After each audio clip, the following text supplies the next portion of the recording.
Saat itu, malam di dek United States Ship George Herbert Walker Bush pada Desember 2020, satu lautan hitam. Dek penerbangan adalah labirin kacau bercahaya dan penuh teriakan di gelap seorang pria berbaju kuning. Ada seorang pengarah pesawat untuk kami, bukan dari angkatan laut kami, dengan bahasa gaulnya melambaikan tongkatnya memberi isyarat kepada pesawat untuk masuk ke posisi dekat katapel. Traktor kecil menarik benda abu-abu aneh, pria berbaju kuning memberi isyarat belok. Biasanya, pilot di kokpit memberi isyarat tangan atau anggukan saat menerima perintah, tapi malam ini kokpit kosong. Sebagai gantinya, seseorang berjalan di dekat roda hidung. Seorang pelaut memegang benda mencurigakan mirip stick video game tebal yang diikat di dada, ibu jarinya berada di atas joystick. Pesawat berat bernilai jutaan dolar ini digerakkan di dek kapal yang bergoyang, dikelilingi ratusan orang dan peralatan mahal. Semua dikendalikan seorang pria dengan alat mirip stick Xbox. Jika mesin tiba-tiba berakselerasi, cukup dorong joystick ke depan. Itu hanya sekitar 3 detik lagi dari menabrak kru dek dan terguling keluar dari sisi kapal perang bertenaga nuklir. Pria berbaju kuning memberi isyarat berhenti, pelaut itu menekan joystick dan mesinnya berhenti sempurna di jalur ketapel. Ini Boeing MQ-25 Stingray, pesawat tak berawak pertama di dunia yang beroperasi dari kapal induk.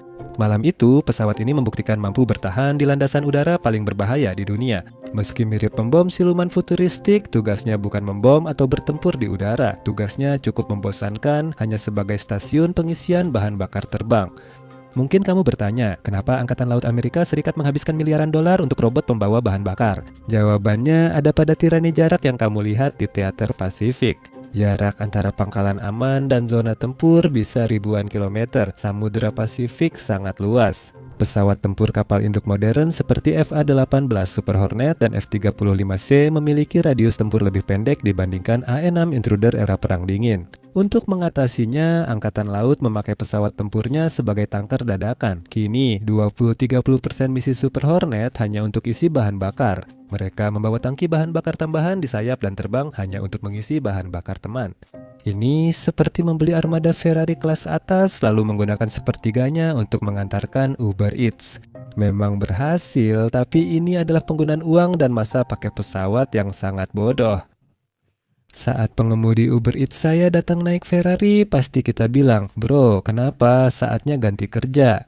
Ini mengurangi masa pakai pesawat tempur terbaikmu dan membuatnya tidak bertempur. MQ-25 dirancang untuk menghentikan pemborosan miliaran dolar itu. Pesawat ini lepas landas dari kapal induk dan mengirim 14.000-16.000 pon bahan bakar ke pesawat lain sejauh 500 mil laut. Itu sekitar 2.400 galon, cukup untuk mengisi 160 mobil keluarga. Sama-sama, tapi jika kamu drone kapal induk dengan jangkauan dan volume besar, tidak perlu diisi bahan bakar. Kamu bisa mengisinya dengan array radar, kamu bisa mengisinya dengan paket sensor, atau suatu hari nanti kamu benar-benar bisa mengisinya dengan rudal anti kapal yang siluman. Dan kita akan kembali ke topik itu nanti. Tapi untuk sekarang, mari kita lihat bagaimana cara kerjanya sebenarnya, masalahnya, oke? Untuk memahami alasan Angkatan Laut bertaruh pada stasiun pengisian bahan bakar terbang tanpa pilot, kita perlu melihat dulu tantangan strategis utamanya. Kapal induk sering dianggap berlengan pendek seperti T-Rex, padahal di era Perang Dingin, sayap udara kapal induk Amerika Serikat punya jangkauan luar biasa. Mereka meluncurkan pesawat seperti AN-6 Intruder dan S-3 Viking mesin kuat berjangkauan jauh yang dirancang membawa muatan berat ke jarak luas.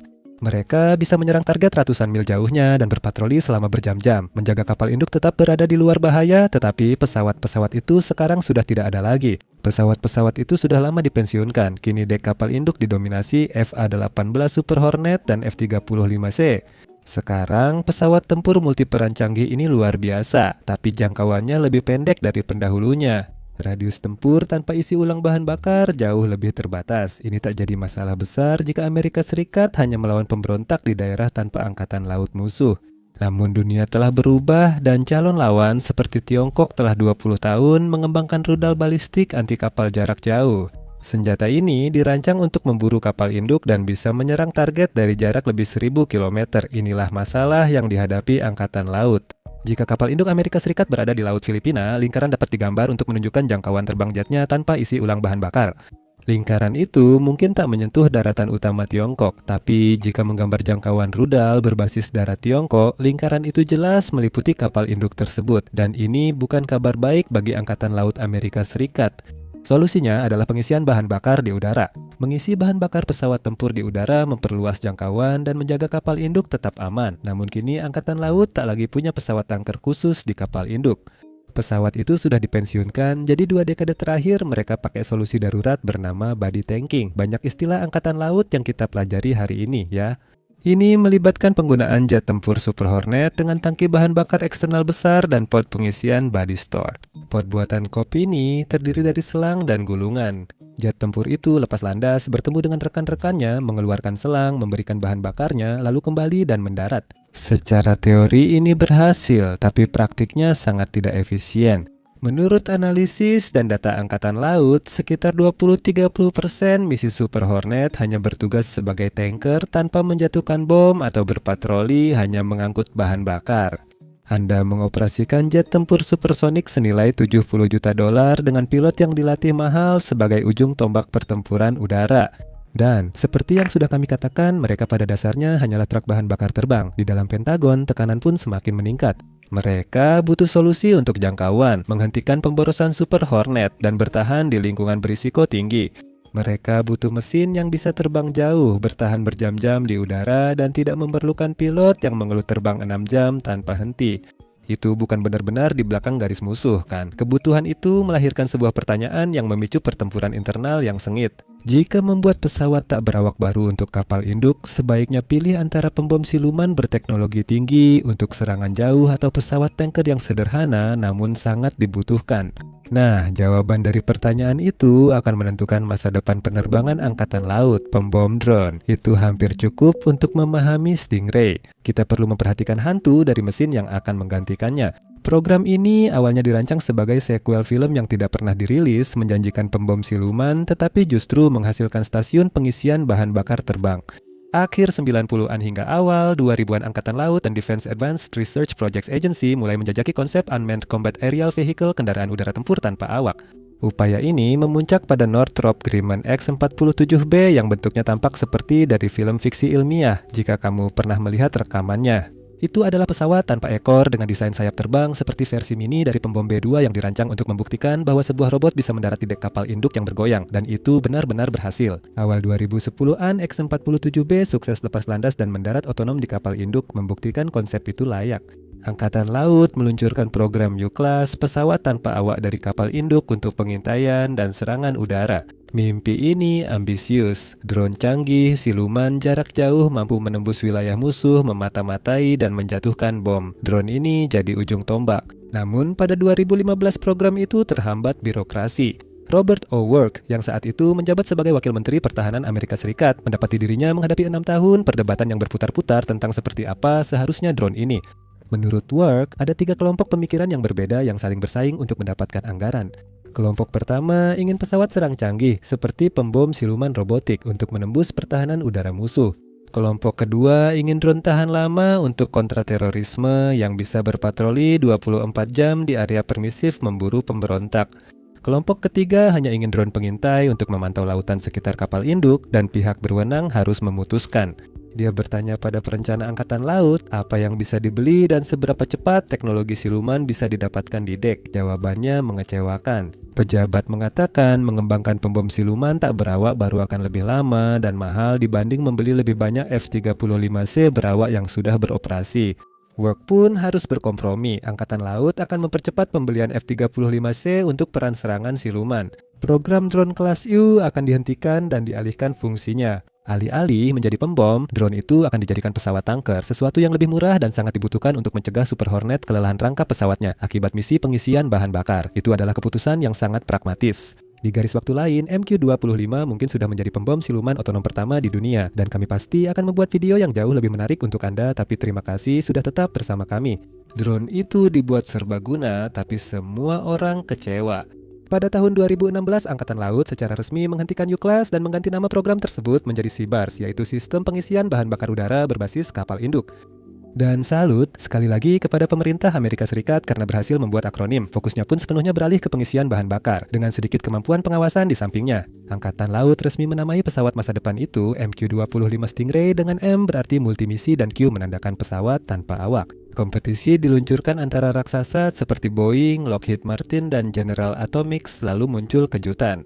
Northrop Grumman, pembuat pesawat X-47B mundur dari persaingan pada 2017. Mereka melihat persyaratannya dan pada dasarnya berkata, ini sebenarnya tidak masuk akal secara bisnis bagi kami. Maaf, ketika semuanya akhirnya mereda, lapangan pun terbuka untuk desain baru. Saat pemenang diumumkan, ternyata bukan jet siluman sayap terbang yang diharapkan semua orang, merancang Stingray. Pada tahun 2018, Angkatan Laut mengambil keputusan memberikan kontrak pengembangan rekayasa dan manufaktur untuk MQ-25 kepada Boeing. Hal ini membuat beberapa orang di komunitas pertahanan terkejut. Angkatan Laut telah menurunkan persyaratan dari pembom siluman kelas U menjadi tanker utilitarian Seabass. Namun ketika Boeing memperkenalkan desain mereka, itu tidak terlihat seperti truk bahan bakar terbang. Stingray dengan badan pesawat menyatu, saluran udara rata tersembunyi, dan ekor berbentuk V sangat mirip drone siluman yang dulu diklaim tidak diinginkan Angkatan Laut. Analis pertahanan termasuk di zona perang masih mempertanyakan asal-usul bentuk ini. Implikasi kuatnya adalah bahwa Boeing sebenarnya sudah melakukan pekerjaan berat pada desain U-Class yang siluman, dan daripada membuangnya begitu saja, mereka pada dasarnya menggunakannya kembali untuk tujuan lain. Mereka memberi Angkatan Laut stasiun pengisian bahan bakar yang disamarkan sebagai setengah pembom siluman. Untuk memahami skala mesin ini, Anda harus melihat lebih dari sekadar gambar render. MQ-25 adalah mesin yang luar biasa, panjangnya 51 kaki kira-kira sepanjang bus kota standar. Bentang sayapnya 75 kaki yang sangat besar untuk dek kapal induk. Agar pesawat masuk ke dek hanggar kapal, ujung sayapnya dilipat ke atas sehingga lebarnya jadi 31 kaki. Yang menggerakkan pesawat ini adalah satu mesin turbofan Rolls-Royce EI 3007N. Ini bukan mesin eksperimental, tapi varian mesin terbukti yang digunakan di jet bisnis dan drone MQ-4C Triton, serta telah dimodifikasi untuk Angkatan Laut. Statistik terpenting di sini adalah mode bahan bakarnya. Angkatan Laut menargetkan Stingray mengirim 14-16 ribu pon bahan bakar sejauh 500 mil laut. Untuk memberikan gambaran, itu sekitar 2.400 galon bahan bakar jet. Dan jika kita lanjutkan analogi dengan mobil, itu setara dengan bahan bakar untuk 150 mobil keluarga sekarang. Mengenai tampilan siluman itu, penting untuk dijelaskan bahwa MQ-25 bukanlah pesawat siluman broadband. Seperti B-2 Spirit dan X-47B, pesawat ini terbang dengan pot di bawah sayap dan badan pesawat konvensional, sehingga penampang radarnya lebih besar. Namun, pesawat ini tetap siluman. Inlet rata penting untuk menyembunyikan bilah kompresor mesin dari radar musuh. V-tail menghilangkan kebutuhan sirip vertikal besar yang reflektif. Pengisian bahan bakar drone ini sebenarnya kuno. MQ-25 membawa pot pengisian bahan bakar Cope and Body Store di bawah sayap, sama seperti yang digunakan Super Hornet saat ini dengan sistem hose and drop. Drone mengulur selang berkeranjang di ujung, lalu pilot penerima memasukkan probe. Ada detail menarik dan agak menakutkan dari pengaturan ini.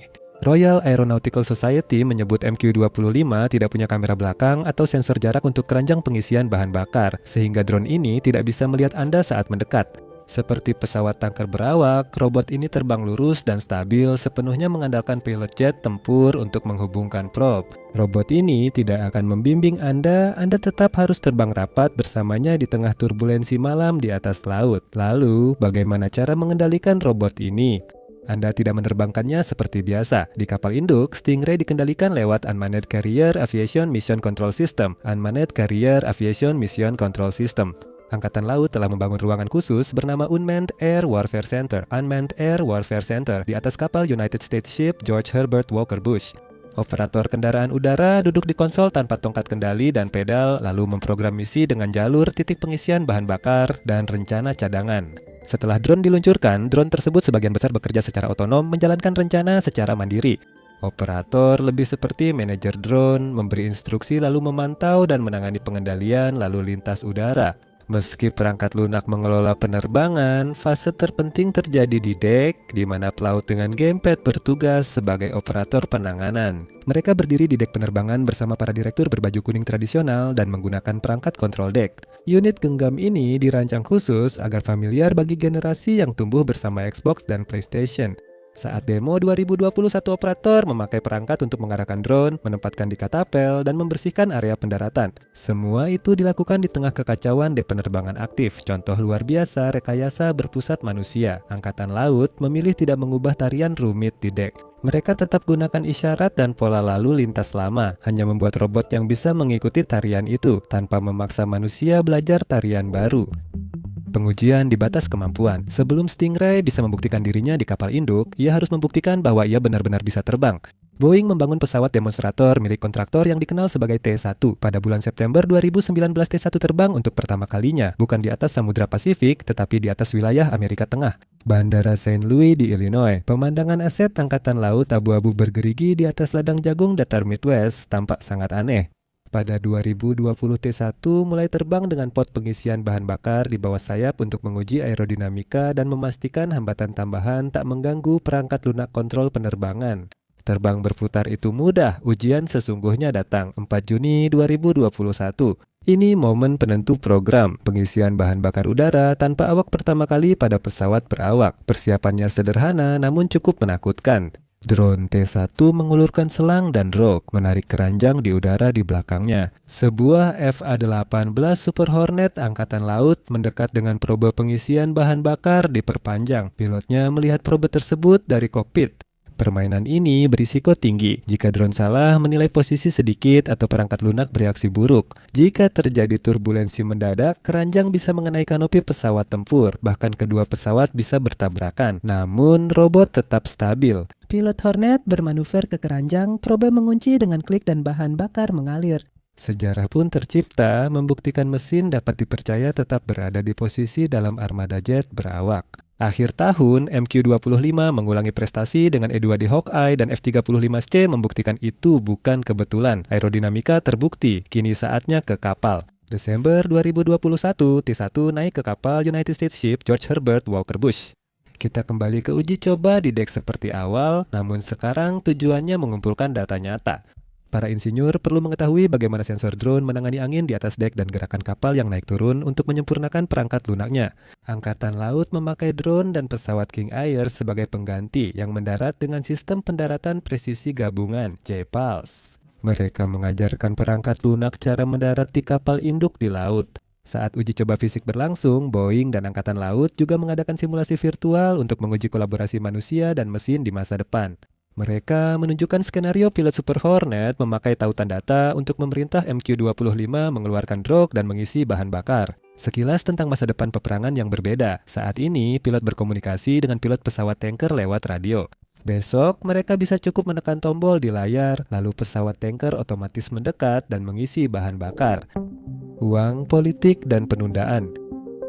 Kini, tak ada proyek mega pertahanan modern tanpa biaya membengkak dan penundaan menyakitkan. Kamu sudah pernah mengalami ini, tahu prosesnya, dan MQ-25 Stingray juga begitu. Pada 2025, Angkatan Laut akan membeli 76 Stingray, 67 untuk operasional dan 9 untuk uji coba. Biaya armada ini diperkirakan 159 miliar. Biaya akuisisi sekitar 209 juta per pesawat sudah termasuk biaya riset dan pengembangan. Untuk menjaga agar lampu tetap menyala dan jalur perakitan tetap berjalan, Angkatan Laut mengajukan permintaan lebih dari $1 miliar hanya untuk anggaran tahun fiskal 2026 mencakup pengadaan dan riset lanjutan, termasuk 3 unit awal produksi tingkat rendah pertama. Untuk ilustrasi, harga satu Stingray setara dengan membeli beberapa jet bisnis kelas atas. Namun, tak satu pun jet bisnis itu bisa lepas landas dari kapal induk nuklir dan mengisi bahan bakar jet siluman 500 mil di atas laut. Menurut saya, itu bukan perbandingan yang tepat meski harganya mahal. Namun, menulis cek sebenarnya bagian mudah bagi militer Amerika Serikat.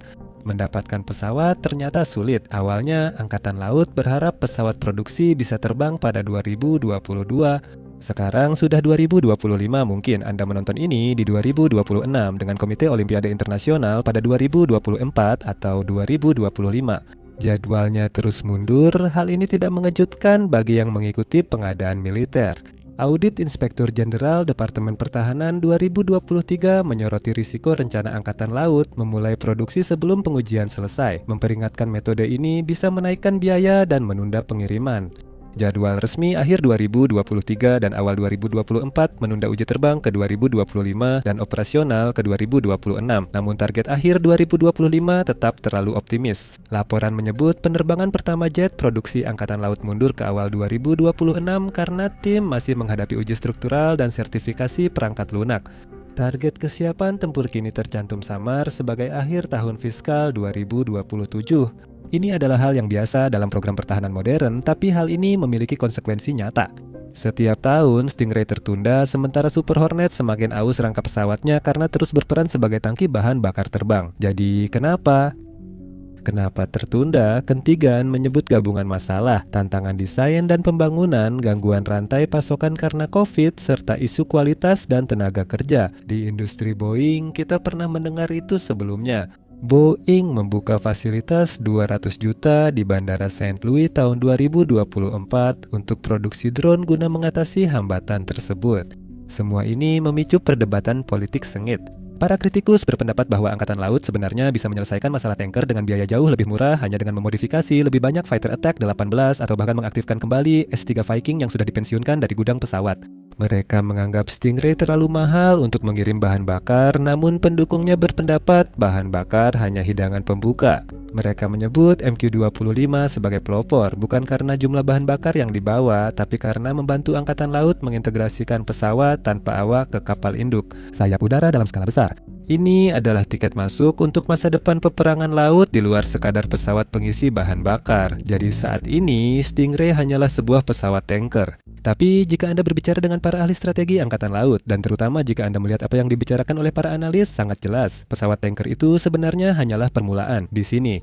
Dampak utamanya pada jangkauan. Royal Aeronautical Society mencatat, dengan menurunkan bahan bakar senilai 15.000 di 500 mil laut dari kapal induk, 15.000 bisa menggandakan radius tempur sayap udara. Ini metrik besar yang kabarnya sangat dikhawatirkan perencana militer Tiongkok. Bayangkan seperti ini. Tanpa Stingray, kapal induk harus sangat dekat dengan pantai musuh untuk meluncurkan serangan udara, tepat di tepi zona bahaya. Dengan Stingray, pom bensin dipindahkan dari pinggiran kota yang aman ke tengah jalan raya yang berbahaya. Pesawat tempur kini bisa isi bahan bakar di zona pertempuran, sehingga dapat menyerang target yang dulu tak terjangkau, sementara kapal induk tetap aman di belakang. Stingray adalah pesawat besar dengan ruang luas dan daya tahan lama, cocok untuk peran sekunder seperti truk sensor. Dokumen milik Angkatan Laut sendiri secara eksplisit mencantumkan intelijen, pengawasan, dan pengintaian atau intelijen, pengawasan, dan pengintaian sebagai misi sekunder. Tanpa kokpit atau sistem pendukung kehidupan, ruang dalam Stingray bisa diisi radar, jammer elektronik, atau alat komunikasi berat. Analis membayangkan Stingray sebagai menara seluler udara yang terbang diam-diam berjam-jam, menghubungkan pesawat tempur, kapal, dan drone dalam satu jaringan lalu mengirim data ke armada. Sementara pesawat tempur fokus pada pertempuran, ada juga opsi menarik yaitu truk peluncur rudal. Tahun 2024, foto model MQ-25 muncul di pameran dagang. Pesawat ini tak hanya membawa tangki bahan bakar. Di bawah sayapnya ada dua rudal siluman AGM-158C L-Rasem besar dan di bawah hidungnya terdapat sesuatu yang baru. Walau Angkatan Laut belum resmi memilih konfigurasi Stingray bersenjata, logikanya cukup menarik. Jika Anda memiliki drone yang dapat terbang jarak jauh dan memiliki bentuk yang sulit terdeteksi, mengapa tidak menggunakannya untuk meluncurkan rudal jarak jauh?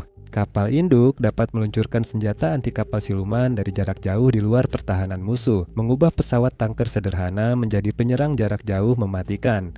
MQ-25 jadi pelopor. Pemimpin Angkatan Laut membayangkan pada 2040 sekitar 60% sayap udara kapal induk akan tak berawak. Stingray bersama dengan infrastruktur kontrol misi Unmanned Air Warfare Center yang sedang dibangun di kapal induk saat ini adalah fondasi untuk masa depan tersebut. Ini adalah platform di mana Angkatan Laut akan belajar dengan susah payah bagaimana mengoperasikan manusia dan mesin secara berdampingan. MQ-25 Stingray sebenarnya adalah mega project yang membosankan. Maaf soal itu dan terima kasih sudah tetap bersama kami. Jujur saya cukup tertarik. Tapi ini juga merupakan revolusi yang tenang. Ia tidak memiliki kemewahan supersonik seperti jet tempur baru atau kekuatan apokaliptik seperti pembom strategis. Sebaliknya, ini hanya mengatasi masalah bahan bakar dengan mengambil alih misi pengisian di udara. Ini mengubah salah satu ketidakefisienan paling mahal Angkatan Laut, yaitu menguras habis jet tempur garis depan sebagai truk bahan bakar improvisasi, menjadi tugas untuk robot khusus. Tindakan ini bisa memulihkan jangkauan kelompok serang kapal induk, mengembalikan radius serang udara seperti era Perang Dingin, namun dengan teknologi siluman dan jaringan modern. Lebih penting, Stingray memaksa Angkatan Laut menjawab pertanyaan sulit tentang masa depan. Bagaimana Anda mengarahkan robot di angin 50 knot dalam gelap di samping mesin jet yang berputar? Bagaimana Anda merancang ruang kontrolnya? Bagaimana membangun doktrin agar pilot dapat mempercayai operator jarak jauh saat ada masalah, terutama di pola pendaratan? MQ-25 memaksa Angkatan Laut menulis pedoman penerbangan tanpa awak. Jika berjalan lancar, anak-anak yang lahir sekarang akan hidup di dunia di mana hal paling aneh dari kapal induk bukan lagi jet mendarat di kapal bergerak, tapi setengah jetnya bahkan tanpa pilot. Hal itu akan terjadi karena Angkatan Laut memulai dengan mengajarkan stasiun pengisian bahan bakar terbang sederhana untuk beragam tugas. Terima kasih telah menonton.